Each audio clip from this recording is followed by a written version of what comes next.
Hey guys, it's been a minute. I just got back home from London and I was able to finish 42nd out of 1,400 players. And I did this by running my San Antonio winning team, which I was thinking a lot about going into the tournament. And today's video, we go over my prep process of the teams I was looking at, how I got to the final version of my team, and going over my run and such. So of course, talking about going to EUIC, starting with my San Antonio team, of course, there's one big issue. I went with it, and I won with it before the biggest tournament of the year.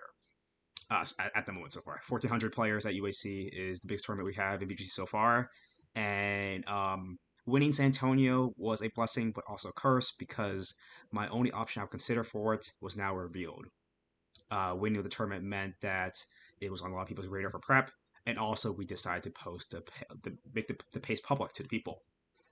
And yeah, I mean, I knew the team was still good, but we had certain words with people counter teaming and people knowing the spreads would affect certain game plans. So before the tournament, I decided to explore other options.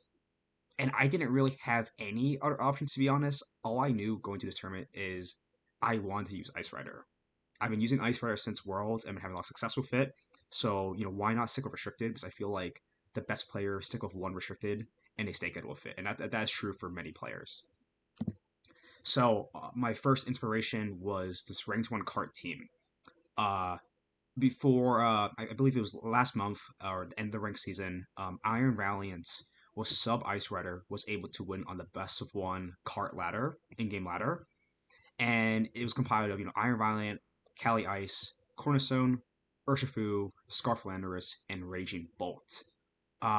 We have seen this Raging Bolt, Cornerstone, Cali Ice core for a while, but with Iron Valiant, Scarflando, this kind of reminds me of the Utah finalist team from Worlds, and has a lot of similar pieces. Of course, the main difference, of course, is Cornerstone over Among Us, and the Cali Ice here is interestingly actually Substitute.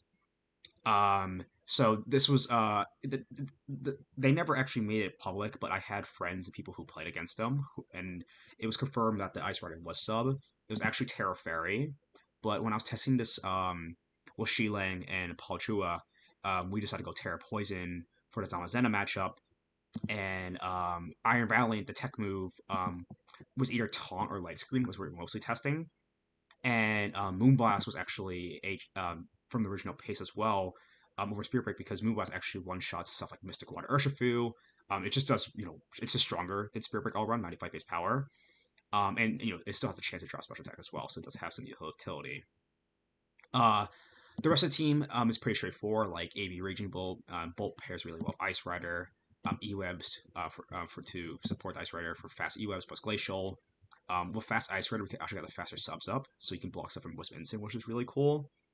And yeah, I mean the team in theory was like nice, but there's one glaring weakness, and this was Kali Shadow.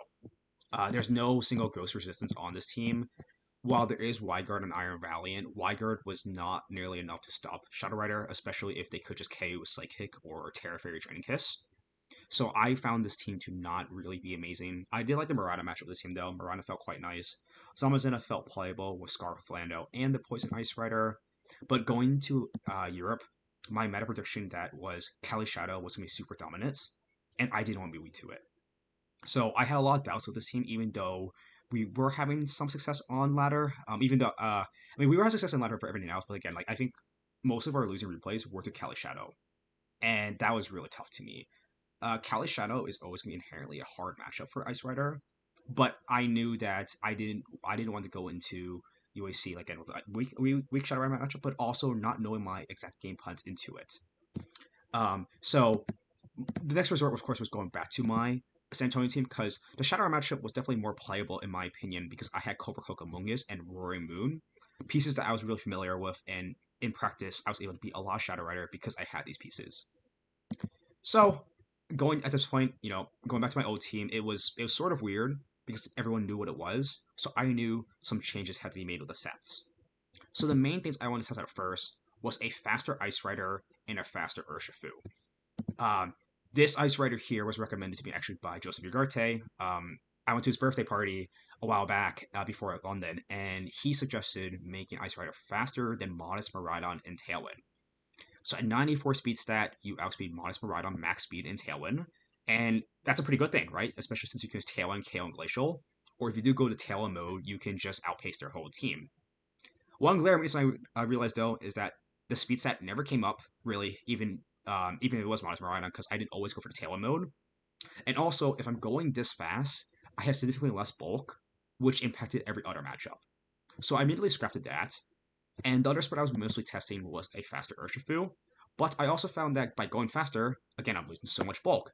And when the Shadow Rider matchup I mentioned earlier was such a big deal to me, being able to not take Barrage as well, or having a weaker chance of uh, getting KO by Life or Barrage felt really bad to me. But the speed set was mostly for general speed creep, but also because it also outsplit Smeargle. Smeargle was a Pokemon that was on the rise recently, and I think I want to outspeed it to KO it first or Surgeon or taunt it first. But I had other lines I figured out later, and I realized it wasn't really best suited for this team. So the final version, of course, here we have it's the same six. Actually, look at the backup shit here. So yeah, this is what we came up with for EUIC and Puerto Rico. So actually, talk about Puerto Rico first is William, one of the original people on this team, was kind of using this as a kind of a guinea pig in a sense. He had his first event going into back from San Antonio a week before EUIC, and he brought the same EVs for the most part. I believe it's actually the lander was a little bit slower, and the Urshifu didn't have Aqua Jet as the main thing. He locked in close combat, and he was able to top 16 with mostly the same EVs and sets at this special event. We used his information to our advantage into UIC because he mentioned some key things to us. The Urshifu we actually ended up blocking was a lot bulkier. Before it was actually 100 speed with a 188 attack, and with 188 attack, no, it was actually 204. Sorry, it was 204 attack because we wanted to have a better roll into bulky Cornerstone, and it was just 100 because it was that. But then we realized that the bulky Cornerstone didn't come up as much, and he mentioned at Puerto Rico that he sped tied with a Kyogre, and we figured that that 129 130 speed stat is very popular, so might want to go 131 so you can outspeed potentially Pokemon outspeeding our Urshifu or like Timid Max Speed Pelipper. So we ended up with this Urshifu spread here. It's essentially the same as that, but more faster, and 196 still gave us good odds of killing Sash Chenpao and Cornerstone. This Urshifu is a little bit more different than our San Antonio spread, so we kind of compare here. Our San Antonio one was a lot more physical defensive here. You see 204 with 20 defense, and this was E-Speed to EV to live E-Speed from Entei and Sucker Punch from Chenpao. But that didn't come up much, and I mentioned how CSR was such a big deal to me that we wanted to have more special defense to take life or barrage better. And with this HP stat here, we still take a lot of physical hits well, such as Sword of Boom, Body Press, and like Wild Charge from Iron Hands. So that was the whole idea pretend the Ursh spread. Aqua Jet was a last minute decision. This is because in testing, Close Combat wasn't really coming up in play. And Aqua Jet was really good at picking up things that were really chip from Surgeon Strikes because there are certain cases where, without priority, we were able to pick up a chip Pokemon where we just lose a game. So Aqua Jet was able to pick up a 10%. Shadow Rider, picking up Chenpao and such that were just chipped with one like 20 or 1 HP, right? Things like that. Just Aqua Jet just came up just picking up things in general, or it also allowed us to have better game plans versus Zamazenta. So what I mean by that is if they lead Zama Chenpao and lead Roaring Moon Urshifu, a very safe play your opponent can make when we did have Jet was swap to Amoonguss on your tail and surging. You take too much Rocket Helmet damage, and Body Press would KO you. With Aqua Jet, you have a much safer game plan of clicking Jet turn 1 and terrifying Acro in the Chenpao slot to KO Chenpao if they stay in, and it's also covered with Chenpao swap to Amoonguss. So that's a really perfect example of how Jet can come and play. And some people have asked me, well, Close Combat is really good versus Tropicos. But my counterpoint to that is Tropicos has Incineroar. And if it instant cycle you and make you -1, Close Combat is doing about the same as Surging or a little bit less, and you're dropping your special defense so you get KO'd by Terra Starstorm. So I felt that Surging and Taunt were needed, and Jet was more consistent in other matchups where I felt like I didn't need Close Combat. And it was a correct call in my opinion. Heart Flame stayed the same. I thought about making it faster, but I realized the Impish just had so much value on this team just because living at Ivy Cudgel Cornerstone felt so good to me, and I was just used to the all-around bulk on it. Same as Amoonguss, it did what I wanted, and if you want to know more about the Amoonguss and Heart Flame spreads, we had in our team report. Roaring Moon, it's essentially the same spread. The only difference we made was dropping some of the defense to speed, because the defense before was to live 156 Adamant order up from Dondozo. But Adamant Dondozo wasn't very common, and I didn't run into any in San Antonio, so I was willing to drop the defense a bit, because it didn't affect many calcs, and throw in the speed. With 196 speed, we were able to outspeed Cornerstone still, and Cornerstone even if they Icy Wind us, because a common pair in Cornerstone sometimes is Icy Wind Flutter. So 180 after Icy Wind, you still outsped the Ogerpon, which felt really, really good. Going to on some of the more important spreads, Ice Rider was one that we debated a lot. As you mentioned earlier, 194, not 94 speed stat is what we considered for a while. But we ended up going to 156 EVs, which is 90 speed. And with 90 speed, you outspeed Ogerpon in Tailwind, and you outspeed most Incineroar. We thought about maybe going like 91 was another option to outspeed Instance all around still. But by going even faster, we were dropping more bulk, and since we're going faster, the bulk has gone a lot worse in San Antonio, so I didn't really want to risk it. 116 felt like a perfect number. We figured that if you lowered it too much, you would miss out KOs on stuff like Rillaboom and Raging Bolt, which felt really bad. So I thought 116 was a really good number. The rest was dumped into HP and defenses. Many have asked, like, Shilang was actually saying, like, why will we have Spadef here when we can go all in on HP? But I was talking to some other Cali Eyes players, namely NJ, who top 8 worlds, and he suggested this spread because with 28 Spadef, you have better rolls at taking Dazzling Gleam from a Rhydon, so you have better odds of making a 3-hit KO instead of a 2-hit kill when they Terra Fairy. Especially when you're dropping your bulk all around, having Spadef improving those odds felt really strong for that matchup, so I decided to go with this. And with HP, it didn't hurt completely. We still were able to live Mystic Water Surging from a lot of the Urshifus at least twice. Landorus here stayed about the same. The only difference was moving some of the HP into speed. Before we were 2 for 4 HP. The 212, honestly, the calcs didn't change much. 2 for 4 was just mostly dump because we want to have a bulky Landorus. So 212 didn't affect any calcs at all. After looking into more, I was debating it making actually a little bit slower of a Lando, because this one hits 142 stat.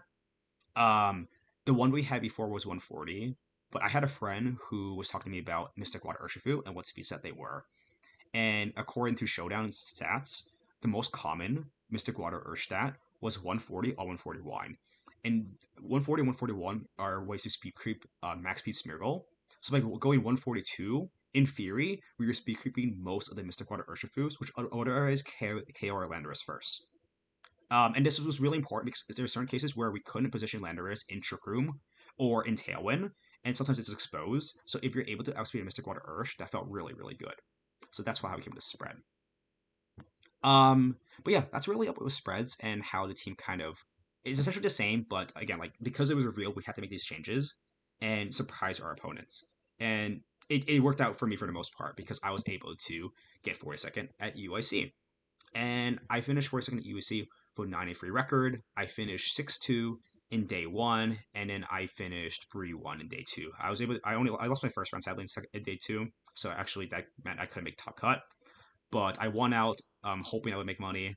Top 32 makes money. Sadly, I bubbled out at 42nd, but it was still a really good run in my opinion for a team that was already well known. So still really happy about this. But going over my run a little bit more now. My round 1, I faced a Zamazenta. And this was the first of many I was going to find out I was going to play because I faced 5 Zamazenta during my run. So, to go over that first, the first Zamazenta I faced was Ruben, and this was also a online team. It was I believe they won the global challenge created by a Japanese player called Rizabeth, and they also made a bunch of like teams like this in the past before. Like they're huge fan of Team Ludozo. They made the team that Victory used to make finals at LIC this year as well. And Team Ludozo with Zamazenta is a nightmare for Ice Rider. So in this matchup, I couldn't bring it at all. So I focused more on going my Hard Flame Ursh Lando Roaring Moon route. And I was able to win pretty clean 2-0 because I was able to overwhelm them with Urshifu and Landorus. And Roaring Moon was also really good here, just because the Tailwind is quite nice. And I was able to Tailwind Surge Strikes, Tailwind Earth Power, and also knock off the Nundas leftovers, which was really good as matchup. My opponent was able to, I think they really just did the Chen Pao Zama mode a lot, and they had done those at the back often in games. Don't believe they never led the Team Ludozo because it didn't really do much here. Team Ludos was very passive, especially if they lead Urshifu Heartflame or Urshifu Roaring Moon that did beat Dalway at San Antonio. But yeah, I did practice this matchup a little bit. I didn't really expect to face it because, in my opinion, I don't think this team is as good in BO3.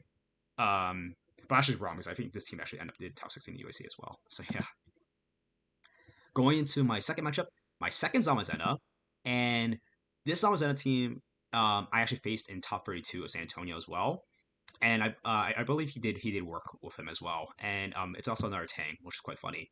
Double wide guard, Zamazenta in rain meant I cannot bring my Ice Rider again. So 2 rounds in a row, I didn't bring my Ice Rider, so I decided to go with my Roaring Moon route. Game one, I won with the Terra Acrobatics Aquajet line I mentioned. With Aquajet, I was able to Aquajet Acrobatics kill the Chen Pal. He ended up staying in, so I KO'd immediately, but it also would have covered Amoonguss. And from there, I basically won on the spot because he had no combinations of kind of switching into Acro plus Surging. I believe I was able to read a turn 2 protect an Amoonguss and double Azama and such. And then he didn't actually end up bringing the Raging Bolt, so Roaring Moon kind of swept the whole team. For game 2, I led Landorus with Heart Flame, so I was able to trade damage and use Lando to catch a Raging Bolt in case he let it. He actually ended up having the back, but because my Landorus was still alive, I was able to KO with Overpowered endgame. But yeah, I think that with Jet, this made this matchup so much more easy because actually in practice, when we weren't Jet, this matchup felt like a coin flip on turn 1. So I was really glad I had this change for this matchup. For my third round, I faced Preston, and this was actually on a side stream. So what side stream is for ICs, they usually have them, or for Worlds, and for any of the bigger events, right? And they just took us aside and they streamed it to the other spectators. So it wasn't the main stream, just a separate monitor, but some people could watch on the side. Not just sure if anyone actually recorded it, but if anyone did, I will make sure to link it. But anyways, it was a really close set. It was a 3-game set, and I could not bring Ice Rider again. So my third round, I couldn't bring Ice Rider. This is mainly because of the Chestnut. Chestnut with Wide Guard and Iron Defense means my Ice Rider cannot click Glacial, and if you click Iron Defense, Glacial does nothing to it, especially even the Terra Dark. So this felt quite hard to deal with. I was able to win game 1 because of damage roll. I believe I led Roaring Moon Urshifu, and I had Amoonguss Landorus in the back. It came to an endgame where my Amoonguss was able to live up 2 barrages on like 3 HP. I was able to sport a color to win the game from there. Game 2, I lost endgame to Chestnut actually because I found out that Pollen Puff is bulletproof means I can't use Pollen Puff. I didn't know Pollen Puff was actually a bullet move, so I was able to not beat the Chestnut endgame. And in game 3, he brought Chestnut again, reading that I would bring Ice Ray this time, but I did not bring it.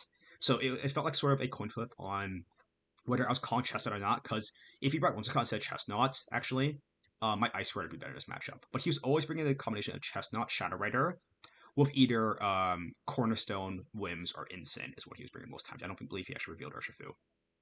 But yeah, super scary matchup, mainly because the Chestnut, he was also Terra Fairy Kiss on the Shadow Rider, so it made my Roaring Moon a lot more vulnerable. But as long as I had Talon up and 2 attackers, I was able to kind of punish it. Very back and forth set, and I was thankfully able to beat Chestnut. Moving on, I had a Kyogre matchup, and I also did not bring my Ice Rider. So 4 rounds in a row, no Ice Rider, which is kind of crazy because it's my restricted, and I have dropped my restricted in many other matchups, but I did not expect me to pull this many Zamas and this many anti-Ice Rider hate because on his team, Ice Rider is super hard to position because of the Water Spell Kyogre, because I'm not Terra Water, and also the Arch with Stamina means I'm just giving it 3 defense boosts, so I felt really uncomfortable bringing it. And this was a really stressful set. Game 1, I was able to win with Heartflame Ursh, with Roaring Moon Landorus. Landorus felt required to hit the Arch because otherwise I was bringing 3 physical attackers couldn't hit it. And Heartflame was really good for Amoonguss Kyogre. So I was able to win game 1. They did Amoonguss Kyogre with Arch Urshifu. Game 2, they did the same thing. I did the same thing, but there was a DC. So there's a DC, and the game was ended up a void because the board state was 2-2. So I had 2 bonds, and he had 2 bonds, and the DC happened. And this was really unfortunate because I was in a winning position. But because of DC, there's no proof of it, and we had to go to a game 3. Game 3, he makes a good adjustment with Dragonite Chenpao. I don't remember if he led it, but he had Dragonite Chenpao, Kyogre, Arch in some order. And there was an endgame where I brought the same 4 Pokemon, and his Dragonite was able to live knockoff and Terra Acro on like 1%. And if I did get a KO, I believe I would have won. But because it lived, we ended up going to sudden death. Super stressful. I was honestly really pissed at how this happened because I would have been able to win game two off my advantage, but because of the disconnect, we had to play sudden death. And it was actually my first sudden death I ever played in my history so far in BGC, and it was the most stressful thing because playing sudden death versus a team as offensive as this meant if I didn't get the first KO, I was basically screwed. Um, I read him not to lead Dragonite, so I did Landorus Urshifu, and I was able to get Sandseer Surging to kill his Kyogre or Urshifu. I believe no, I could it was Ursh. I Terra Watered Sandseer Surging. He led Urshifu Kyogre. He's Surging my Landorus and swapped Kyogre to Amoonguss, reading me doubles Kyogre, and I ended up killing his Urshifu instead. And I'm able to win the sudden death. So insanely stressful. I would not wishes on any anime I have because a sudden death in an IC it is super stressful, and I was really glad I was able to win, but it was not a fun time. My fifth opponent was another Zamazenta, and I also dropped the Ice Rider. I actually did bring it to the game two, but game one I decided to go my fast mode. I was able to win with a Heart Flame Ursh for Milano. You're going to hear that combination a lot because it's really good versus a lot of teams, to be honest. And he did Chen Pao, Zama, and Tay Wellspring. All four games, I'm pretty sure. Game one, game two. Game two, I did my standard Zamazenta line, which is Heart Flame, Kali, Amoonguss, Ursh. I realized that he didn't have any Spore switch-ins, so Amoonguss Trick would also work here, as long as he moved the Wellspring, which I was able to do early in the game. So I was able to spore most of the team and be able to win with Ice Rider in game. So Ice Rider had its first appearance. It was actually pretty good when I brought it, but technically I probably could have ran back my four other Mons and win, and I could have maybe had a day one sweep with no Ice Rider. That would have been really funny. Moving on, I faced Francesco. Francesco was undefeated in day one, and he made top 16 of this tournament. And he beat me pretty hard, I would say. There was a lot of good calls on his part. I ended up bringing it really close to game one, but there was a really big interaction that happened because his Ogerpon lives Mystic Water Surging. I had a feeling it would live it because some players before this tournament were taking out for it because Mystic Water Surging was a very common set on Urshifu. Um, so when I go Surge Fix and he lived, I was kind of hitting myself because I knew it would live in my heart. So I could have maybe targeted on the other slot because he protected in front of my Surging because it was my last turn Tailwind. And that's the safest play if he lives a Surging, so he doesn't die to Glacial afterwards, right? So he hit a very safe protect on Ogerpon, attack Apagos. But instead I Surge into the Ogerpon and he lives, which is awkward. If I doubled the other slot, I actually would have won the game. But I didn't know the calc for game one because it was that early, and I don't want to play too risky because I didn't know his exact stats. And got punished for it. And game two, he completely smokes me, basically. He makes a really good read. He kind of baited fake out one game and went for a U-turn instead and repositioned his Pagos. And it came down to an end game where if I get a crit Sludge Bomb on his Rillaboom, I win the game. He lives on like 10% because I don't get the crit, and he kills me with Woodhammer. So, you know, maybe not the cleanest set on my part, but he played especially well. I probably needed like one more turn right than him, and I think that's how I feel the Pagos matchup in general. There's a lot of positioning in games where I need my Tailwind, and he just needs to position Fake Out better. And if he outpositions me, I lose the game. Just because Pagos is so hard to break, it's just so bulky.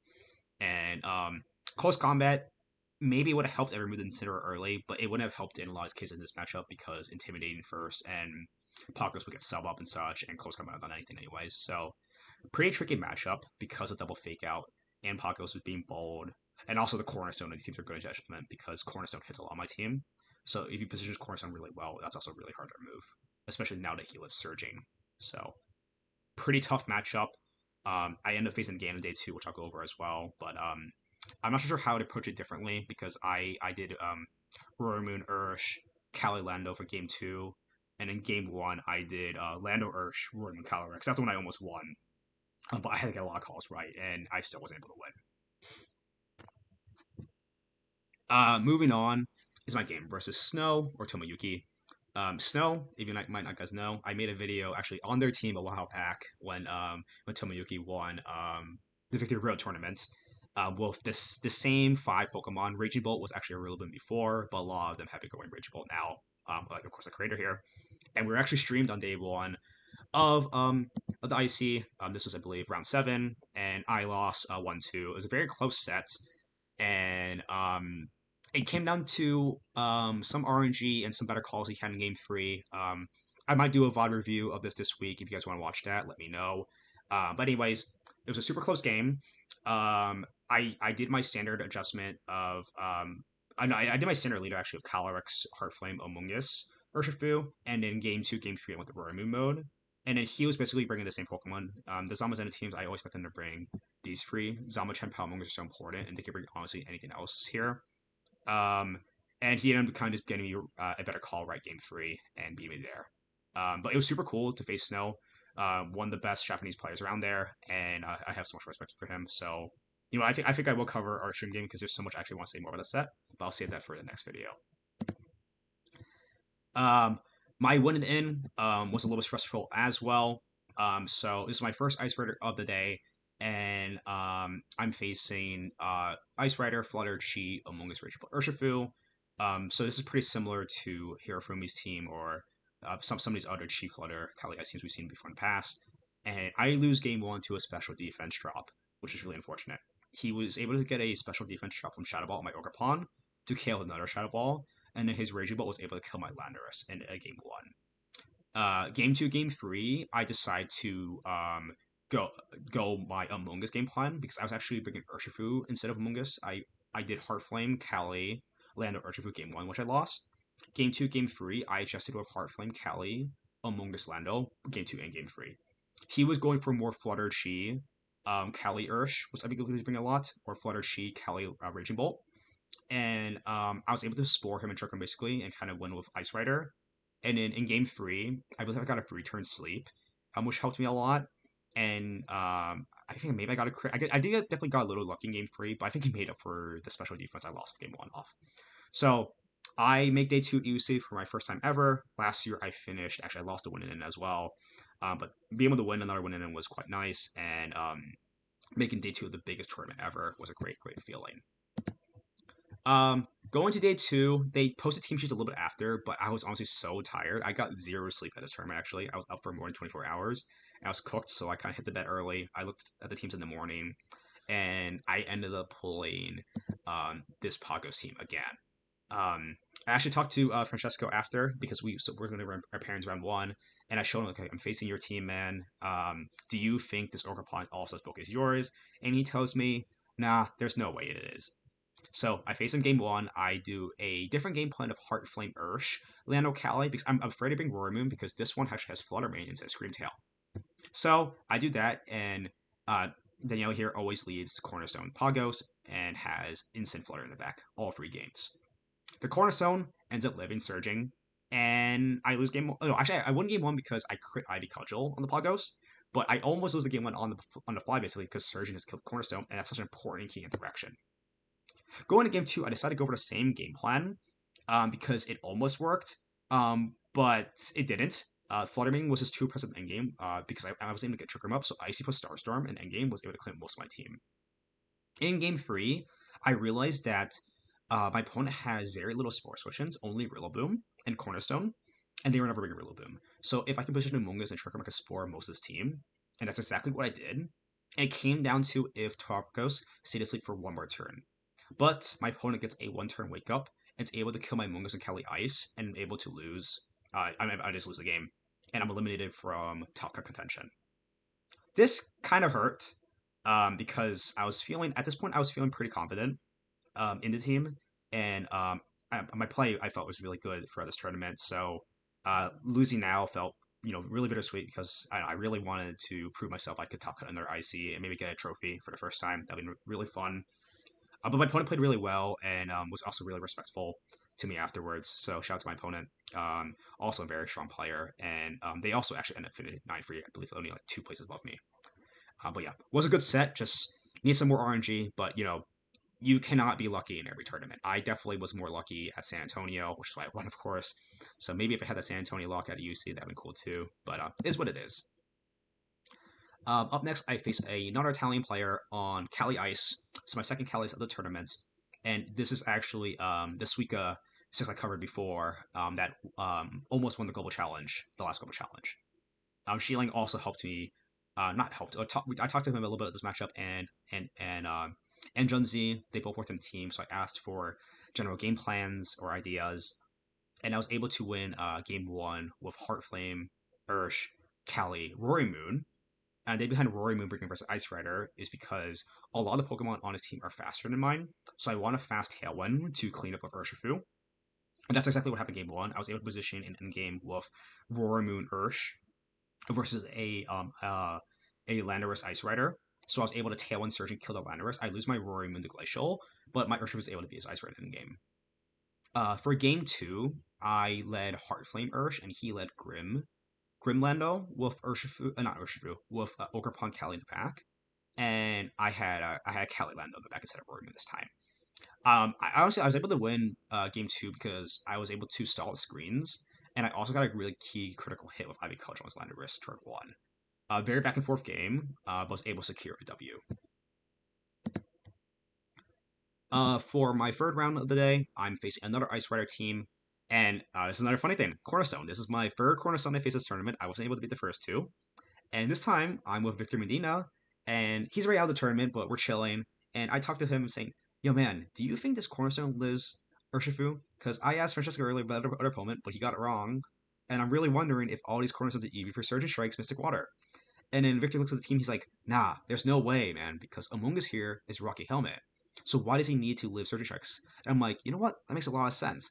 So I did the same lead I did my round one by doing Heartflame Ursh, and this time I had Calyrex and I believe I had Landorus in back as well. Yes, and my opponent does Cornerstone, Calyrex, with Instant Among Us all two games, and he lives 30 strikes, and I'm kind of staring there like, what is going on? It was super funny. I was able to win because I was kind of able to outposition my opponent because they kind of lacked damage of hitting my Ice Rider once I got Cornerstone out of the way, and then Terrawater Lander was able to kind of clean up a lot of his team. My very last round was super stressful.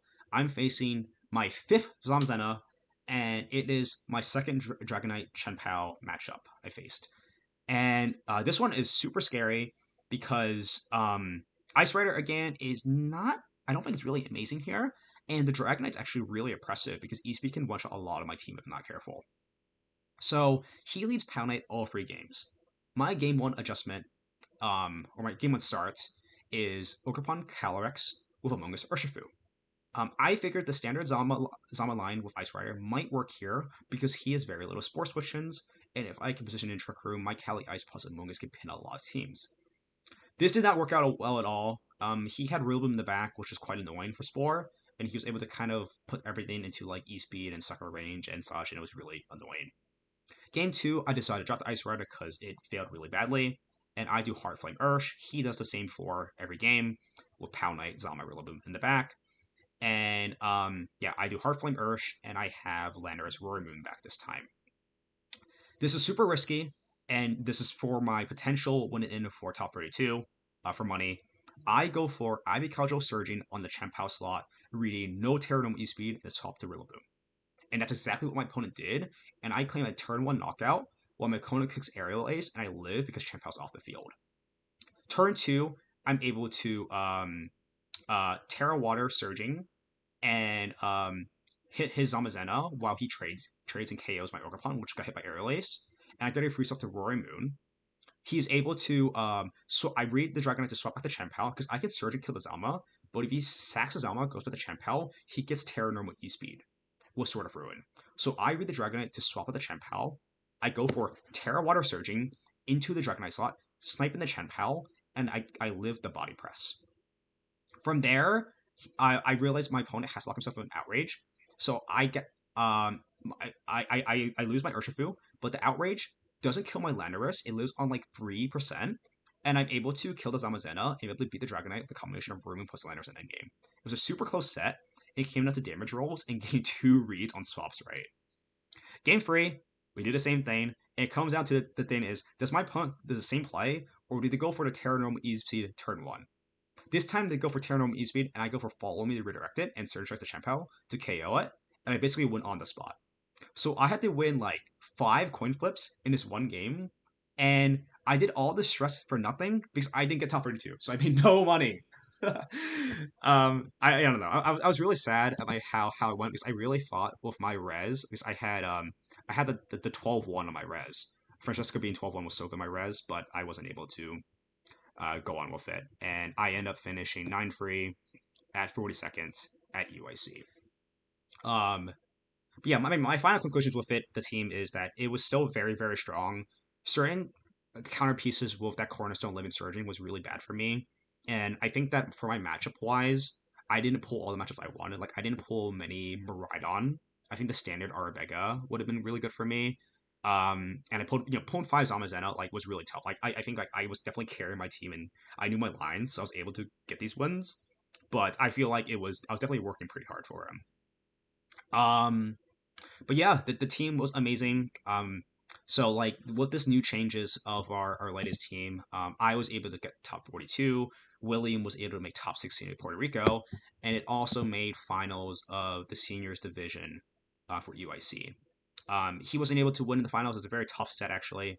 We had some false info for game one that the opponent's Urshifu was slower than Landers, so that was rough. And then the Ditto and Grimstar were pretty annoying variants for Amaradon for Ice Rider. But yeah, no, team still felt amazing in my opinion.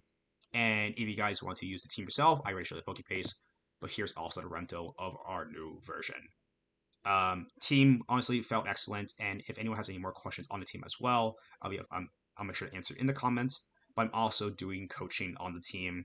If you guys want coaching, like I helped Louis make finals for seniors, I've also helped multiple masters day two with the team before for this other events in Mexico, and also I actually helped the master day two UAC with the same team. So if you guys want, hit me up on that. But yeah, that's gonna be it for today's video on my recap on my run and how I got my UAC prep done basically for this tournament. Very stressful event. I honestly didn't have many standards going to it just because I already won San Antonio and I knew I had a pretty big hit list on this team, but I was glad to be able to show the full potential of it and that this team almost won another big event with Louis in finals.